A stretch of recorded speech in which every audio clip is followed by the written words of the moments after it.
All right, so episode number 3 of the Don't Lift podcast. I think I got the best person on the podcast so far, Michael Zinevich.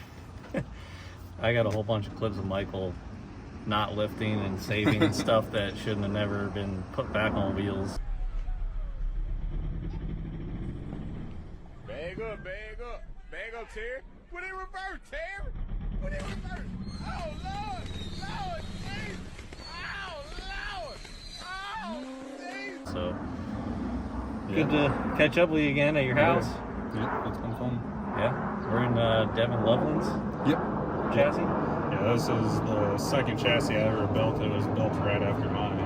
It was built as I call a mild tube chassis. It still has a bunch of the stock lower stuff in it with all the new tubes up high. So basically you have like a OEM-ish lower frame in this? Yeah, the bulkhead is OEM. The rear stuff for the most part, other than the radius rod plate, I changed that out. That's all OEM. So that's pretty similar to my Can-Am at this point. Yeah, pretty much. I mean, you got 120, I imagine, all for the stretch and all that. Yep. That's where basically how mine is. Mine's basically a mild tube chassis as well. Yeah, so for sure. Once you get so far into them, it's no point of making them a full chassis anymore. Yep. So Yep. cool. Makes it nice. You flip and you just keep on going. Yeah. That's the thought that you hope for. Right. You don't have to carry out that many zip ties anymore. At least the zip tie panels on. So you started out building hot rods with your dad. Let's talk about how you got into razors and all that. So I've been working for my dad building hot rods. I started around 2011, and about 2020, I think it was, I decided I'd build a cage on my 2017 1K. It's kind of a mess up thing and whatnot. I wanted to always build a chassis out of it, but I didn't want to do it just yet, and I accidentally bought twice the amount of tubing that I needed, and I was like, well, I didn't want this laying around, so I was like, I guess I'll build a chassis now. So I remember when you rolled it at yeah. Rush Springs the first time I met you. Yep.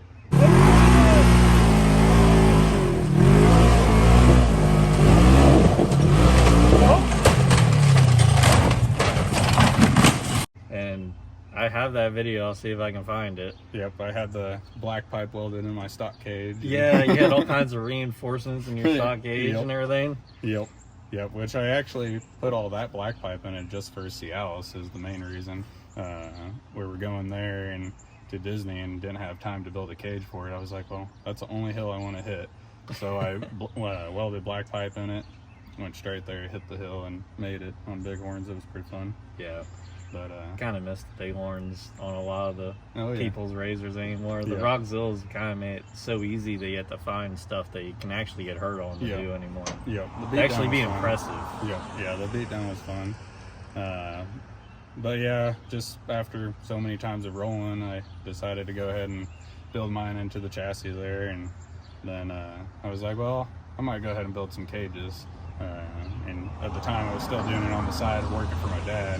And then just one thing led to another. I decided to go out on my own and go full force. I was working a lot of late nights trying to do both. It just wasn't working. I bet. Yeah, it's a lot of work building a hot rod. Then you have to do this one. Yep. I'm sure the neighbors weren't happy with you out here late at night either. No. I guarantee they weren't. I'd be out here with air hammer or something being late. I mean, I'd try to keep the noise down, but every now and then I just couldn't. Yeah. Especially in the summer when you have to have the doors open. Yeah. So now you had a full body, and then you converted to mild tube chassis like this one. Yep. That was your first chassis you ever made? Yeah, that's my first one I ever made. This is my second one. I redid that back last April, which I went ahead, I cut the stock bulkhead out of mine, and I put my bulkhead in it. Cut out the rear frame rails, replaced them. They were all demanded pretty good. I was trying to jump ledges at Disney, and I wasn't making it. Yeah. Pretty much how mine looked when we had to replace mine. Really? They were pretty bad. Really? They were crushed halfway, a few spots too. So. Yep. That sounds like mine. Yep. So did you go, what's the styling of yours? Because yours kind of has, I don't know if he meant to, but it kind of has like a rat rod style to me. I don't know if that was intentional. On my personal rig? Yeah. So when I first saw something and was like, okay, I'm going to go ahead and build this, I kind of wanted to build it as like a Model A. And I started building it, and I was building it as a full tube chassis at that time. But then I started looking at the calendar. It was January 14th when I bought all the tubing for it. BMR is mid-March. Yeah. So I started building it as a full tube chassis at first when I decided I was going to do that. And wanted to build it to look like a Model A. Well, calendar was catching up on me, so I was like, well, I might as well just go ahead and cut the lower off of my other frame and just use part of it. So I kind of abandoned the Model A look at that time, and it kind of has a little bit of the looks there still. Yeah. I had to change some stuff up to be able to use the stock frame.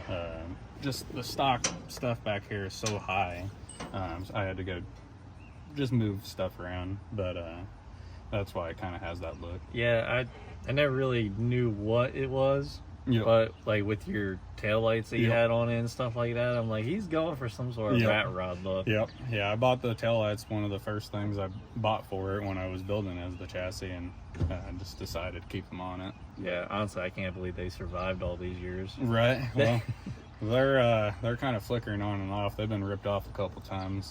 Levi Evans got stuck up in a tree pretty good one time at Ray Rocks, and I had to back up into him actually and knock him out because there was two trees and he's wedged up in between them. I had to knock him out of the tree, and it landed on me and ripped a taillight off. And I had one taillight ripped off another time from having my brother piggyback on the back of me. Mine's been known to be a tow rig or the one up on top. Yeah. All the way up on top. Yeah.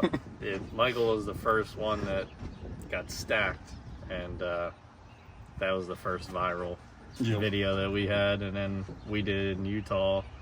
Were you there? Yeah, you were there because we did on Levi's. Yep. Yeah, and then we decided to do it in Utah with mine just to be extra one night. So. Oh, yeah. Yeah, that was fun. Yeah, I still never heard about that night, about the second noise complaint. But... Right. I think the neighbors were like, we're not going to touch this one. I think they must have had a problem. They must have heard that was our last night, and they were like, we're not going to do it. They'll be gone. Yep. So they haven't had to worry about it since. Yep, that was funny. Yeah. So you also have rolled a lot. Yeah. Yep. So what's your hardest rollover? I know my worst rollover would be Daddy's Line to the left of Viagra there.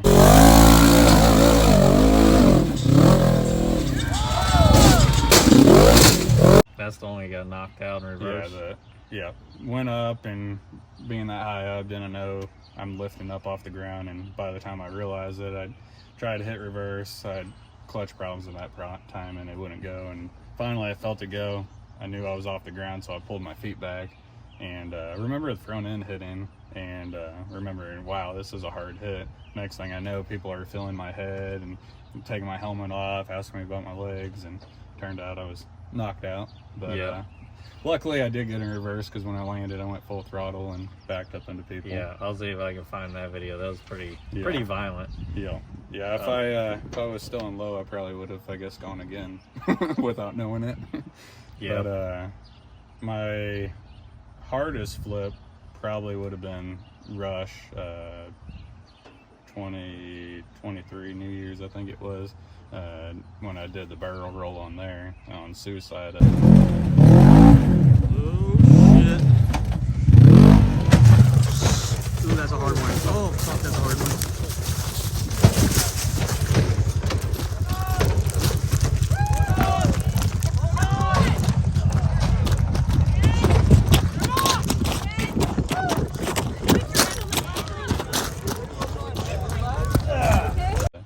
Was messing around. I only had 3 axles. I just wanted up on the ledge, and it was super muddy, and I actually had to go full speed from the bottom and kind of jump the ledge. And got up there, got sideways, put in reverse, dropped in a hole, and just went rolling. Yep, I remember that video. That was pretty fun. Yeah. And then meanwhile, you get in my machine, and the first thing you ask me is, have you ever backflipped this thing? And I said, no, don't wish that upon us. And then an hour later, we're flipping backwards. Yep. Yeah, that was as soon as we land on all fours, he goes, well, you backflipped it now. Thanks, Mike. You get your cooler out and all. Yeah, I had to buy a new cooler because, well, I tried keeping that cooler in there for a while, but it just, anytime it fell over, it'd just fly out. Yeah. Even with ratchet straps on it, it would just Really? snap the handles off. Yep. Yeah, it ruined the cooler. That was pretty fun flip though. Yeah, it was fun. It was fun for me. It wasn't my rig. It wasn't a lot of damage, surprisingly, Right. but Oh yeah. It was it's pretty definitely- forgiving. it wasn't too bad. My knees or my shins hitting the dash was the worst part. Really? Yeah, because it like took the skin off my shins hitting the dashboard. Yeah, that's not fun. But I won't have that problem no more. There's no more dash in it, so Right. There you go. well, no more dash for me to hit. Right. So Oh, what's the future for Impulsive Fab Works? You gonna keep working out here? Are you gonna move into a building or? Yeah, I'm hoping it'll probably be a year or two until I get things the way I want, but I want to build a shop and do living quarters probably in it, but I want to actually have it where it's full blown, just ready to do production cages, full custom cages, chassis. I actually would like to make it where I start doing production, more of a race design chassis, more basic design, but just go full blown into the Razor and side-by-side scene. Yeah. See how far we can take it. You gonna do Can-Ams as well? I know you started doing a couple Can-Ams. Yeah, the Can-Am I'm working on right now is the only one I've ever been able to do fabrication on yet. I've done some mechanical stuff and repairs on one in the past, but for some reason just haven't had anyone else bring me one yet. But yeah, I plan on doing Can-Ams, all of them. Whatever you want me to do, bring it up. We'll make it in a chassis. We'll build a cage for it. Whatever you want. Yep. So I'll put a link to Michael's. Yeah, Facebook. Or? Yeah, I got Facebook and website and whatnot. I'll put a link to all that in the description and everything, and on the screen. And then you also do insurance claims, right? Yep. Cool. So Yeah, so if your Razor, your side-by-side is damaged, you can bring it here. I'll help turn that in, and if there's any repairs you want done at that point, we're able to do it. But you can fix frames, cages, whatever. Yep. So what's the future of your chassis? Are you gonna build something a little different, longer, or are you gonna keep that one, or? I'm gonna keep the one I have. Because that's stock wheelbase It's stock wheelbase. of a XP 1000. Yep. Okay. Yeah, it's got the turbo trans in it, the hill killer diff, and all that in it. So I mean, it's built pretty good. I need more power though. Mm-hmm. So what I'd like to do is get a turbo put on it. I'll probably get a 4-seater one day and just switch the motor in between it and just use the 4-seater to mess around at night, put my girlfriend in it and whatnot. Yeah. But I do plan on building a chassis. I already started on it. Just need to get back on it sometime. But it's a 107 wheelbase, and Okay. that'll be a turbo motor and preferably XP long travel. I don't know the suspension that I'm going to use yet. I'd like it to be the same in between the two, but I'm going to keep that one nice for a while. I'm going to try not to go up stuff with it. My plan is, if I go riding, to never take that one by itself. Always make sure that my OG rig is going. That way you can beat the crap out of that one. Yeah. Put someone in one and I'll be in the other and drive to the hill, and I'll jump in the old one and I'll go up the hill and yeah, hopefully at least get a year before I flip the other one. But my current Razor, I only get like a day out of it before I do that on each time I rebuilt it. So Yeah, I don't know, but maybe a couple times where that Razor is driven onto the trailer with nothing wrong with it. Oh yeah. Yeah, me and Levi Evans like looking at hills that we shouldn't be on and being like, well, we're not making it up it. Let's see how far we can go up it. And if we come back down, I mean, we'll figure it out from there. So Levi Evans is the one with the 4-seater that we stacked your Razor and my Yep. Can-Am on. What happened to that? Insurance ended up taking that. He wasn't able to buy it back. But we do have another Razor. It's actually over in that trailer right there. We do have one that we're building as a mild tube chassis. It's probably going to be one of my more extreme design one. He ended up getting a whole nother Razor that we're building from now. Oh yeah. But we're hoping to get that at least thrown together most of the way for Jimmy's race in the middle of August. Oh yeah. Yeah, AOD. Well, we'll see if we can get it together. What's the wheelbase on it? 108. Okay. Yeah, it's 108, and then well, I guess 110 because of the ORB A-arms going on it. I'm not surprised it's kind of long because he's used to 4-seaters. Yep. So what are they, 116? Yeah, I think they're 116 with factory A-arms. Yeah. Yeah, I'd say he's not used to 2-seaters. I let him borrow mine for Ray Rocks once, and next thing I know, I got a message saying backflipped it, and seen the video. He almost got it stuck on the front bumper. It was pretty cool. But he felt bad. I thought it was funny as can be. It was right after the redo. So Yeah, it was all there freshly powdered. Yeah, of course there were some new scratches on it, but I thought Yeah. it was funny. I wasn't surprised when you showed up to Alabama when we rode with Drew, and I don't think you had half of the No. engine and all that together when you showed up. No. I picked my chassis up from Bearded Customs, 45 minutes north from here. That's my powder guy, and got back in my driveway. It was 1 p.m. Started putting it together, and I think it was around midnight, 1 a.m. I put it on the trailer good enough and started heading for Alabama. I was like, well, got all the parts I think I need. You showed up with pretty much a roller and an engine loosely bolted in, and then Yep. within the next day around lunchtime, after you drove to Alabama, you were riding with us. Oh yeah. Yep. Yeah, it was pretty fun. Yeah, that was pretty wild. Stressful, but Yeah. wanted to go on the trip. What did you think of Indian Mountain? For what I got to see of it, I thought it was pretty cool. I wanted to hit more, but I was having problems with my seatbelt code kicking in, and every time it does that, it wants to only go 15 miles per hour, so it's kind of like slamming on the brakes when you're going up a hill. I didn't get to hit paycheck or anything, but from the hills that I did hit, I mean, it was pretty cool. It wasn't too extreme, probably the stuff that we hit there that day at least. I don't know what kind of stuff you guys hit the day before. There was only one climb, and I don't know the name of it, where it was it was rutted out but washed out. It was like Rush Springs. You know, you go there, the trail's not that bad, but if you get 4 inches of rain, it makes everything really bad. I actually like going to a park when it's nice and wet like that. I love the beat down. I hate getting muddy, but the mud does suck. It does suck to get it covered in, especially in a chassis. You get soaked in it, but it is fun. Yeah. That's like when I went to Kentucky. My favorite time was the very first time I went there because it rained the whole time, but the whole time it was just a beat down, even on the simple stuff. Yeah.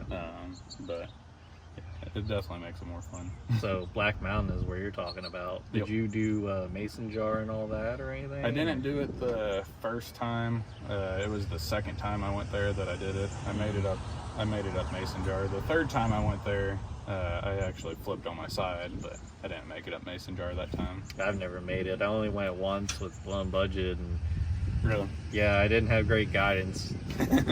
Ethan from Blown Budget, he was just telling me to hit it harder, and I'd hit it harder and go not even as far, and Right.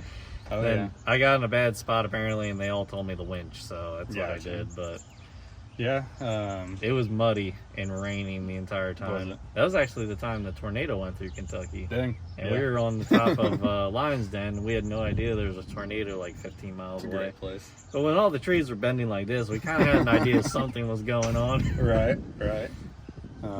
Cream Puff is pretty good there. Yeah. Have you hit that before? No, so when I went, that was when they all looked at it, and they weren't daring to even try it. So Yeah, the first time we went there, it was with Blown Budget, and it was raining. We hit it.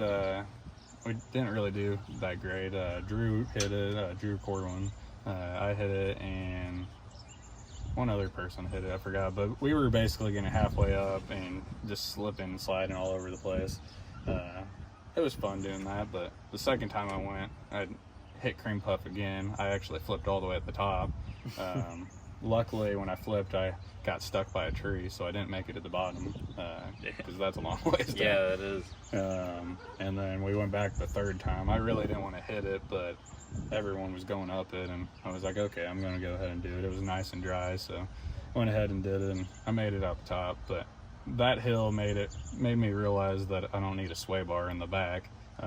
When I got up to the top, I actually was three-wheeling it pretty bad and thought I was going to backflip. And watching the video, everyone that had no sway bars was playing it. They were nice and level, and I'm coming through there with a wheelie. So you're like no sway bar life now? Yeah, pretty much. I'm going to put a sway bar back on it for Jimmy's race, just because it's having barrel racing going on. But Yeah.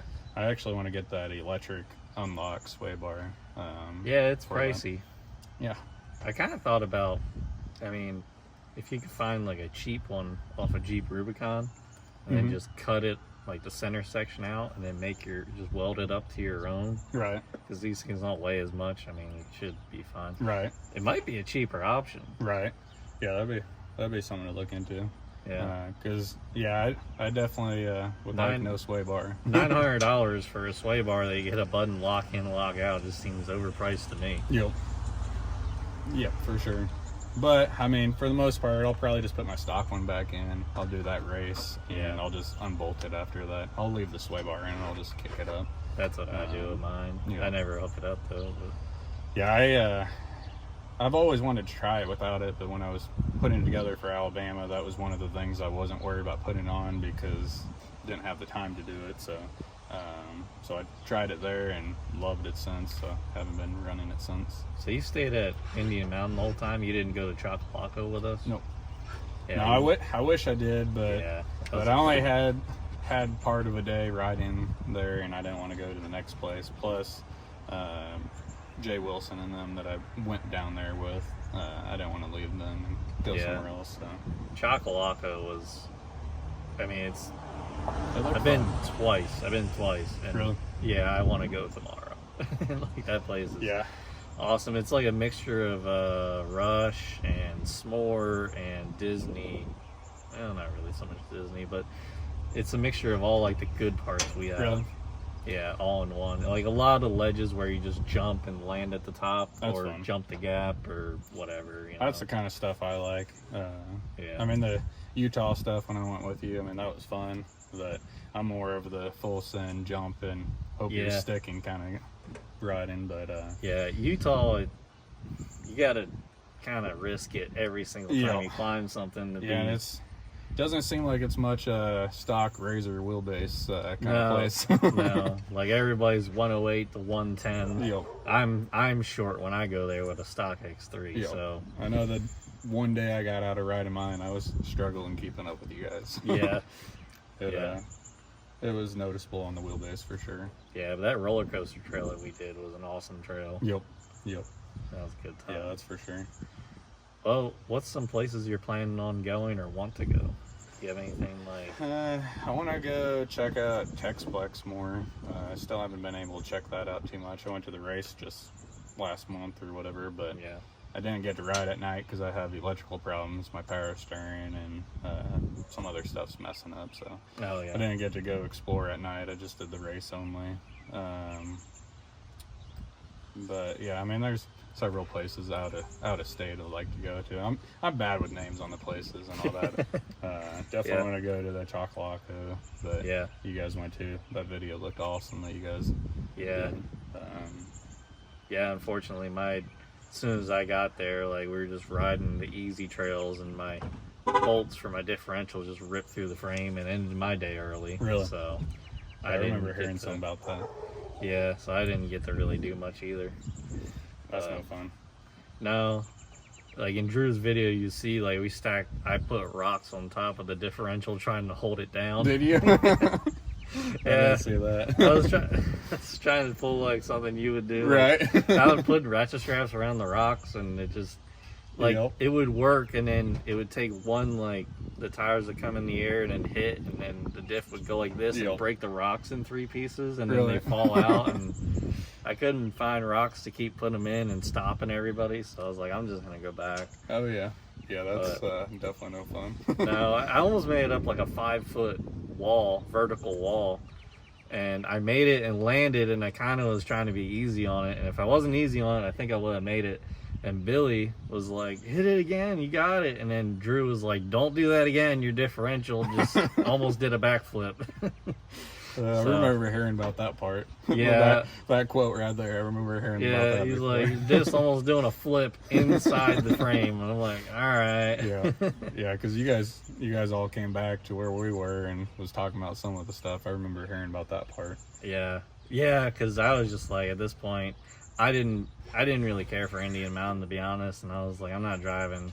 I wouldn't drive all the way there for it, No. but I mean I would go there for the Chocolaco. I mean I wouldn't mind maybe while I'm there doing a day trip maybe to Indian Mountain. It wouldn't be bad to see do the like rest of the park. Yeah, it wouldn't be bad to do like a pit stop. Yeah, like exactly. stay there for like 6 hours. Yeah, and exactly. then continue to like the next park or something. Yeah, for sure. Yeah, because Chocolaco. I forgot what they call it back at their racetrack or whatever. That area was pretty cool with all the. They kind of race through all the hills and all that. I can't think of. They got some weird name for it, I think, but there's all kinds of hills there. Oh, I think you're talking about the Coliseum. Yeah, Coliseum. Yeah, back there's pretty cool. I made it up one hill that I didn't think I was gonna make it up, and kind of got excited, and that's when I laid it on its side, trying to do a donut. I don't know if I went there. I think we were trying to go there, and then we kept getting sidetracked, and then all that. Gotcha. I know when we left camp that one night, which I don't know if you tagged along or not. I don't know if you were working on yours. We all left. I tried to go out, but I wanted to go over and see the flag, so I left you guys and went back out. If I remember right. I don't remember. I think it was right before the night.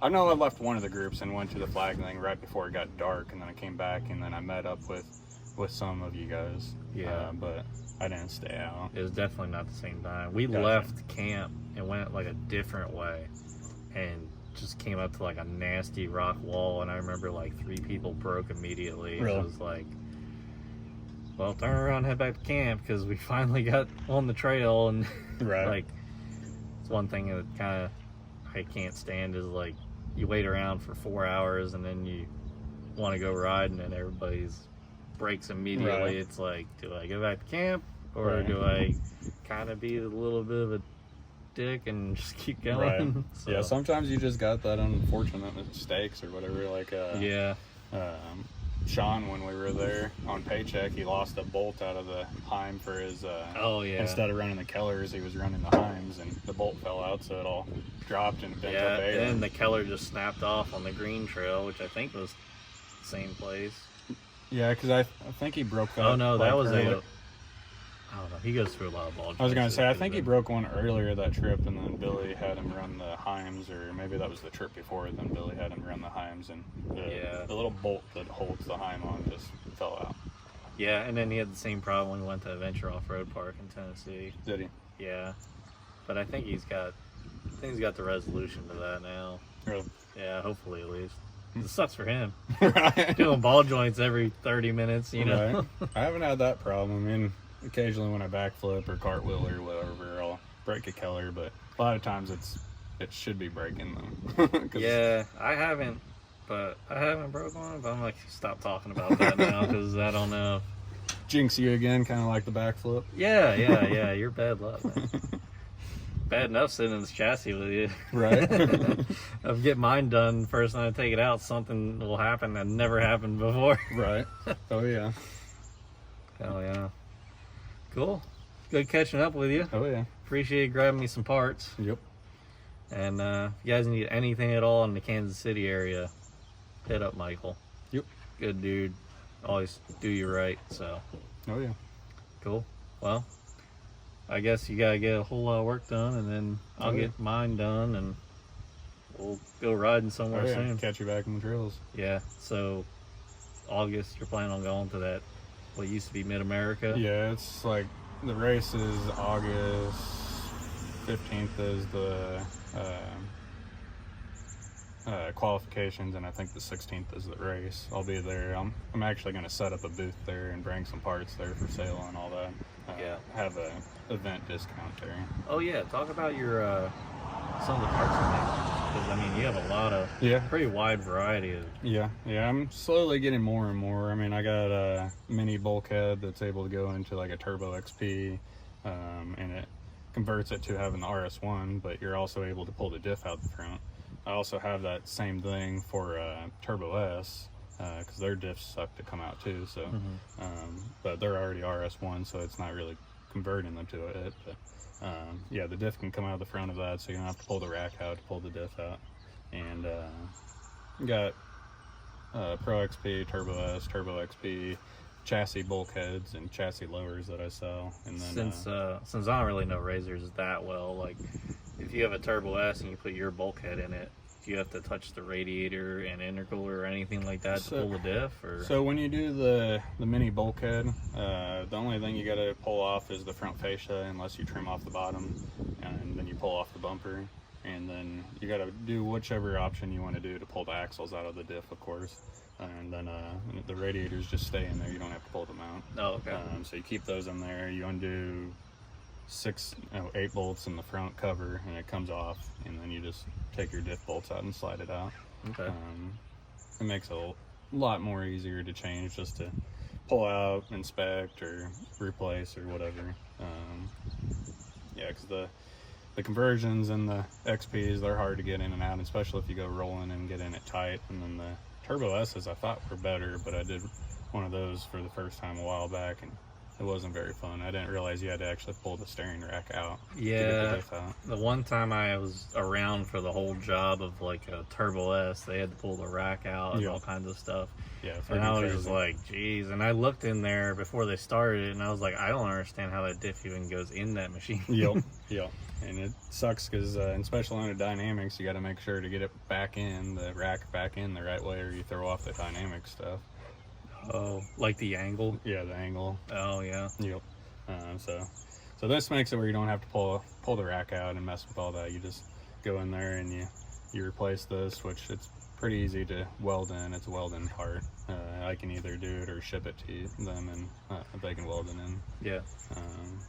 Then you also have like transmission mounts too. I also make a lot of other stronger stuff. I got a upgraded transmission mount that grabs on the driver's side of the case. It grabs 2 extra bolts. On the passenger side of the case, it grabs 1 extra bolt. So it kind of holds your transmission together, which several people, I think even Kyle Mann and Levi Hastings, was running it with a cracked transmission, and it wasn't busting their transmission back loose. It was holding it together. Yeah. So Levi, I don't know if he broke his trans with your mount or not. I don't think so, because it's been a while. Yeah, I think he bought my mount because of it, if I remember right. Yeah. He wanted to put it on because he already broke one. Yeah, I think so. But Kyle put it on when he put his chassis together, and he's definitely the most ruthless person I know. Yeah, on a razor, and that bouncing around in that one spot at Utah was crazy. And standing it up on one tire with the rooster tail and the sand and stuff. Like, he has never. Well, he broke it wasn't anything. He broke the little C clip that held high gear on. Yeah, I forgot about that. So he had to leave way before us to get there. Yeah, he had to leave like 10 minutes before us, and riding low like 2 miles to the trailhead. But since he's had your mount on the entire time, but he's never broke his transmission at all. That's good. And he told me to take it out one day, and I was like, I don't know, I might blow the trans. And he's like, if I can't blow it, you can't blow it. I'm like, you talking about at Disney when you were driving around? No, because you were beating on it at Disney. Well, that one time. Yeah, because Kyle almost rolled me down Tree Hill, and I was like, if you're gonna do that, I'm out. And he's like, you just drive. And then he was fine. He likes it when I drive, because he just gets to hang on and have a good time. Oh, but you were all over the place, hitting all kinds of hills that day. We were averaging 30 mile an hour and then hitting the hill. Yep. Were you there when we did Viagra, or? Nope, I didn't see that. Oh. I was over by I think they call it rollover, all those ledges when you were heading over there. And that was fun. Yeah, that was scary, because he's got that easy 600 watt easy steer, and I don't know if do you have that on yours, or? No, mine's still the stock one, but I've installed them. They're definitely crazy. They're easy to turn. They're easy to turn, but once they get overloaded, like if you side hill and try to turn uphill, they won't turn. Really? Yeah, because I had that problem. Kind of heard with about his. that. I think Brent Shane was kind of talking about that. They don't keep up. I think you can turn faster than what they go or something like that. It's like my Jeep is a perfect example, but I don't know if you ever drove anything with like hydro assist. No, not yet. So like it takes your steering input and slows it down, so you can only turn like this fast. Really? And the thing I noticed with Kyle was driving it that day really hard because that's what he wanted me to do. Yep. Anytime I like would side hill and try to turn uphill, Yep. the steering would overload and it wouldn't have the power to turn the Really? wheels. So that's what happened that time you got all diagonal. Yeah, like when I went up the hill, I was holding it to the floor and I was like, I'm gonna make this a little extra. And then when I turned left, everything was fine. I turned right and everything was fine. And I went to turn left, and at that point I'm like this going uphill, and it wouldn't turn. I had to let off and then unload the suspension, and then I turned and then got back in it, and I was like, Yeah, it looked like a wild ride. yeah, I was like, I was just over driving it to make it more fun. Oh, yeah. And then we almost rolled because of that stupid thing. Yeah, that's normally the times I roll is when I'm jacking around and just too comfortable. Yeah. And around on the something. thing about like the hydro in mine is I could do what I was doing on that hill with one finger. Nice. You know, like I could hold it wide open or idle, or it doesn't matter. The only time it ever kind of did something weird like that was like when I was going down the hill, and when the fan comes on, sometimes the motor will like die down and pick back up. Really? And the motor died and it picked back up as I was turning, and when it died it went and then picked back up, and I was like, that was weird, but it's only happened once or twice ever. I can see that. But yeah, when we hit Viagra, that was Levi just rolled over on it. We didn't know because we came from rollover where you guys were, and we made like 2 laps, and we were hightailing it over to Viagra because after I went up the hill and all that, left you guys, Kyle was like, I never been up Viagra, and I was like, really? That's surprising. Yeah, and he was like, yeah, he's like, I don't know. He's like, I tried it in the old full body and it didn't like it 3 times. He's like, I'm kind of scared to do it. He's like, you think this thing will go up it? I'm like, yeah. He's like, you think you can make it up in this? I was like, yeah. And he's like, let's go. There you go. So we stopped where the new Bounty Hill is. Yep. And I think he chugged like 2 beers, and we both strapped in tight, and we were like, I don't care if nobody's there or not. Like, we're just going to roll up, hit it, one shot, land at the top, and keep going. Because that's how we were doing everything. And it did not go to plan. Like, we rolled up. Levi's like parked halfway. We had the zigzag around Levi, and then I just matted it, and we skied it out and landed, and we kind of framed out a little bit like that. And we were both like, oh! And we rolled back, and then everybody was like, rushed the Razor. They're like, what the hell? And they see me drive, and it was pretty crazy reaction. Everybody seen me drive a Razor, let alone hit Viagra out of nowhere. And then I backed up and hit it again, and made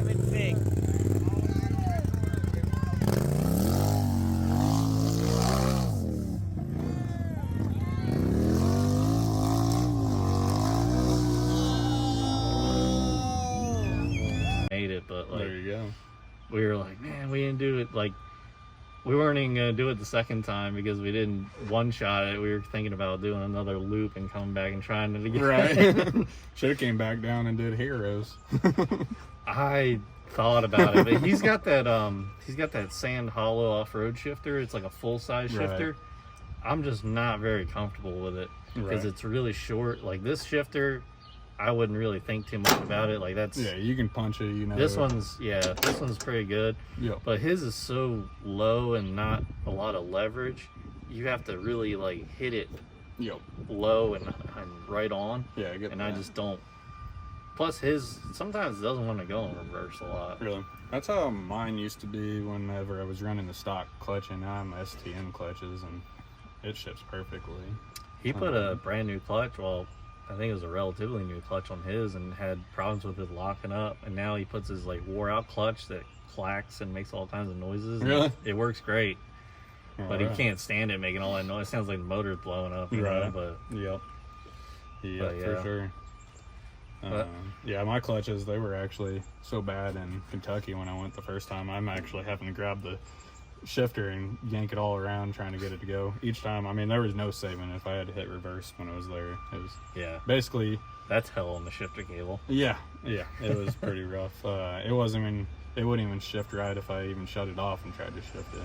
That's very bad. It was real bad. Jesus. Yeah, but I turned out to have a bunch of clutches problem that trip. There was some bolts that were messing up inside of it, so I fixed that afterwards. Actually, I fixed it in the parking lot. I found out what was going on with it, and I changed 2 different bolts, but the only ones I had weren't countersunk, so I actually I had grabbed a rock and scissors, and I was shaving the aluminum down on my clutch to get the bolts where they would go in, and then put the bigger bolts in it and was able to go. I actually rode the rest of the time there, and it was enjoyable. Yeah. But Cool. yeah, sometimes you just gotta figure things out. Yeah, pretty much all you can do when you're in the middle of nowhere, Kentucky. Yep. Oh yeah.